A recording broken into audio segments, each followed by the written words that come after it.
Salutare tuturor! Bine v-am găsit la un episod nouț în care să vă prezint colecția mea de blinkere, care logică blinkeresc cu ele și haideți să-i dăm drumul. Deschidem cutia și ce se prezintă. O să începem de aici și o să mergem așa. Aici sunt unele mai speciale și o să începem cu această broască. Stați așa, să prins aici. Că nu s-a prins. Așa, o să începem cu această broască care luată de la un festival de vânătoare și pescuit. După care avem acest blinker care are mai multe categorii, de exemplu ca asta, sau de exemplu asta,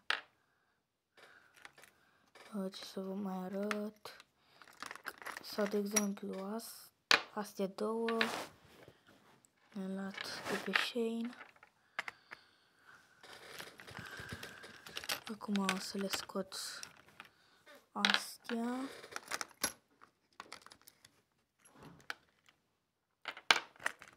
Fain frumos de pe Shein.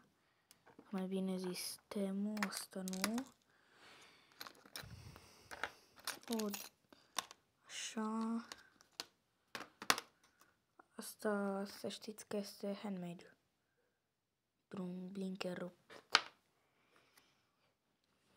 Ce mai avem? Asta. Asta. Asta. Și aceasta. Bun. Pe aia mai avem această invenție, tot făcută handmade.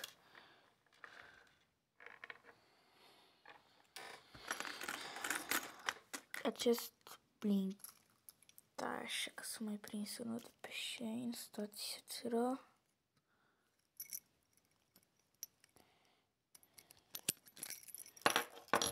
Bun, avem asta. Asta este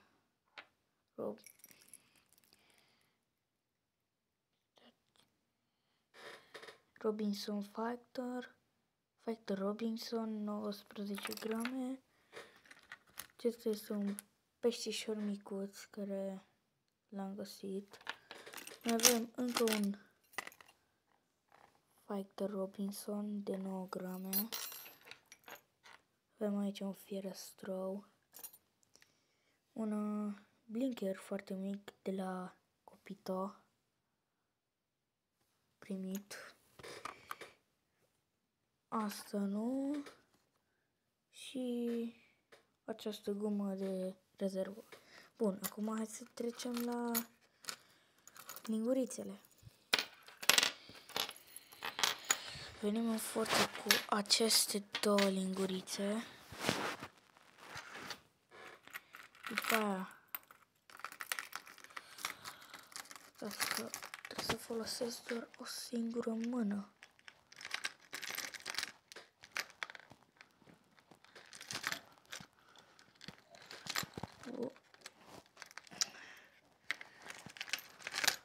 Scuzați-mă că o să pierd mult timp, dar poate o să ai această parte sau o să las așa sau las.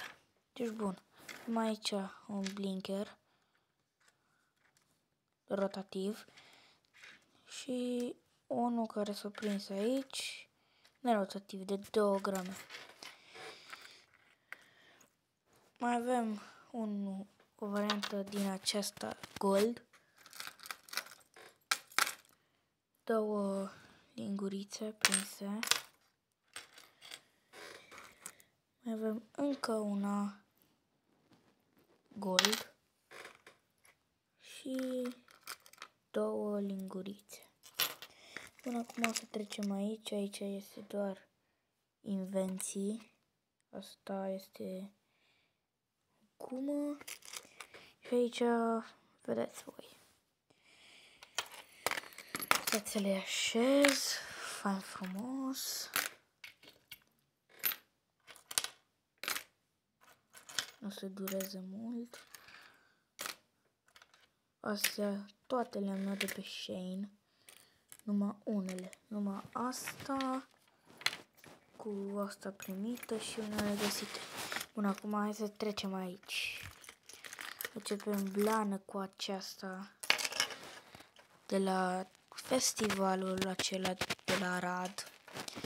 Împreună cu asta este un blinker de știucă și se și aude, are 3 plumbi plus seamănă foarte mult. Pe mai avem una de pe Shein care am făcut prima captura mea, o broască. După aia avem asta primit cu undița de la Decathlon. Mai avem acest blinker de gumă primit. Aceasta este o invenție cu una primită care am pierdut acum și una de pe Shein. Mai avem încă 2 primite, așa arată. Și asta este de la ruși. Nu vă gândiți țara Rusia. E una luată de la Eforia Nord. Mai avem încă una, tot de știucă. Arată foarte fain și frumos.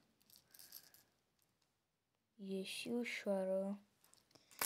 Și mai avem ultima, aceasta, tot de pe Shein. Cam atât a fost cu filmarea, cu prezentarea de astăzi. O să mai fac videoclipuri de genul.